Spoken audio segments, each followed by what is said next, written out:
नमस्कार दोस्तों, the UPSC study official में आपका स्वागत है।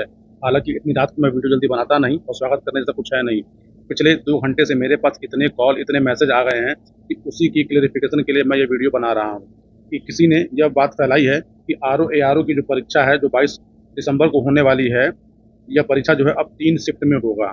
ठीक। और दूसरी खबर जो है मार्केट में ये फैली हुई है कि यूपी पीसीएस की जो परीक्षा जो 27 अक्टूबर को होने वाली है, वह 2 चरणों में होगा। तो देखिए, मेरे पास जो जानकारी है, पहली बात कि मेरे पास इस विषय में कोई जानकारी नहीं है कि क्या है कैसा नहीं है। लेकिन आप मात्र 2 मिनट सुन लीजिए मेरी बात ध्यान से। देखिए, सरकार ने ऐसा कहा था कि जिस भी पेपर में 5 लाख से अधिक अभ्यर्थी हैं, वहां पर परीक्षा जो है 1 से अधिक शिफ्ट में कराई जाए। ठीक। लेकिन लोक सेवा आयोग को इससे छूट मिली थी। लेकिन लोक सेवा आयोग को इस प्रक्रिया से छूट मिली हुई थी। तो आप यहाँ पर एक बात समझिए कि लोक सेवा आयोग की जो परीक्षा होती है यूपी पीसीएस की, उसमें कोई भी जब परिवर्तन करना होता है तो वो परिवर्तन करने का अधिकार जो है वो लोक सेवा आयोग के पास नहीं है। उसको उसके लिए कैबिनेट से मंजूरी लेनी होती है। ठीक। और कैबिनेट में अभी ऐसी कोई बातचीत नहीं हुई है। अगर कैबिनेट में ऐसी कोई बातचीत हो रही होती तो ये बात अब तक मीडिया में आ चुकी होती।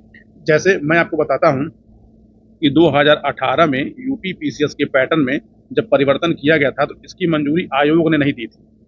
इसकी मंजूरी जो है वो उत्तर प्रदेश सरकार यानी कैबिनेट ने दी थी। यानी पीसीएस की परीक्षाओं में, यूपी पीसीएस की परीक्षाओं में जो भी परिवर्तन होता है, उस परिवर्तन का एक पैटर्न है और उसका एक मानक है जिसको तय करने का अधिकार कैबिनेट के पास है, लोक सेवा आयोग के पास नहीं है। लोक सेवा आयोग का कार्य क्या है?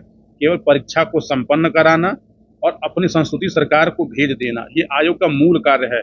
ठीक। तो आप अभी इसके बारे में कोई कयास मत लगाइए। यदि ऐसा कुछ होने वाला होगा तो आप मंडे तक का वेट करिए, क्योंकि कल संडे है, कल कोई खबर मिलना मुश्किल है। यदि मुझे कोई भी खबर मिलेगी तो मैं कम्युनिटी पोस्ट में इस खबर को डाल दूंगा। लेकिन अभी तक जो स्थिति है वो साफ नहीं है। इस पर किसी से मैंने कई लोगों से बात की तो किसी को इस बारे में कोई जानकारी नहीं है।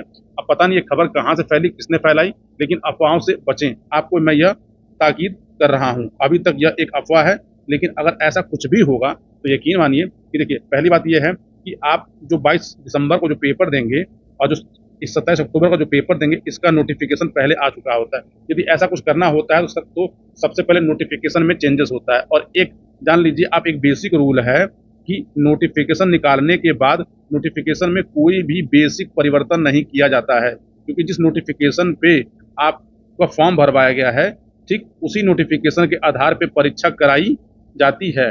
आप ये बात समझ लीजिए पहली तो बात। ठीक। अब हालांकि लोग कहेंगे कि सर नेगेटिव मार्किंग जो थी वो 18 में लागू हुई, लेकिन आयोग ने इसके पहले के जो फॉर्म भरवाए थे उस पर आयोग ने नेगेटिव मार्किंग लागू कर दिया था। तो देखिए, ये प्रक्रिया आयोग लागू करता है, लेकिन जो परीक्षा के जो चरण होते हैं और परीक्षा की जो प्रक्रिया होती है, यह एक पूरी की पूरी प्रक्रिया से होकर गुजरती है, जिसमें आमूल चूल तुरंत इतना बड़ा परिवर्तन कर देना इतना आसान और इतना संभव नहीं होता है। तो आप मंडे तक, ट्यूसडे तक वेट करिए।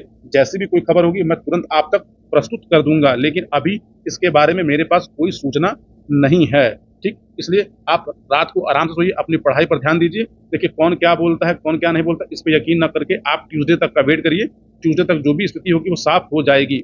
लेकिन अगर आप मुझसे मेरा मत पूछेंगे तो मुझे लगता है कि ऐसा होना संभव नहीं है। देखिए, असंभव तो दुनिया में कुछ भी नहीं है, लेकिन इतना आसान नहीं है किसी प्रक्रिया को जो चल रही हो उसके अंदर परिवर्तन ला देना। यदि आयोग को ऐसा कुछ करना होगा तो वो वर्ष 2025 से जो परीक्षाएं आयोजित की जाएंगी उसमें आयोग ऐसा कर सकता है। एक बात आप और समझिए कि पूरे देश में जितने भी लोक सेवा आयोग हैं, जितने भी लोक सेवा आयोग है, और हर लोक सेवा आयोग पीसीएस की परीक्षा कराता है, और ये पैटर्न अभी किसी भी आयोग ने इसको लागू नहीं किया है। एक बार 67वीं बीपीएससी में बिहार लोक सेवा आयोग इसको करने वाला था 68वीं में, लेकिन लड़कों का विरोध हुआ, छात्रों का विरोध हुआ, तो बीपीएससी को अपने कदम पीछे हटाने पड़े। तो मुझे नहीं लगता ये संभव है, लेकिन जो भी होगा आपको मैं अपडेट दे दूंगा। चैनल पे बने रहिएगा। महत्वपूर्ण जानकारी और सूचनाओं के लिए 2 चीजें, करंट अफेयर की मेरी एक प्लेलिस्ट है, ठीक, और एक मेरी पीवाईक्यू की प्लेलिस्ट है। आप इन दोनों को फॉलो करिएगा पीसीएस की परीक्षाओं के लिए। चलिए ठीक है, इस वीडियो को यहीं पे खत्म करते हैं। मिलते हैं जल्दी अगले वीडियो में, तब तक के लिए शुभ रात्रि, धन्यवाद।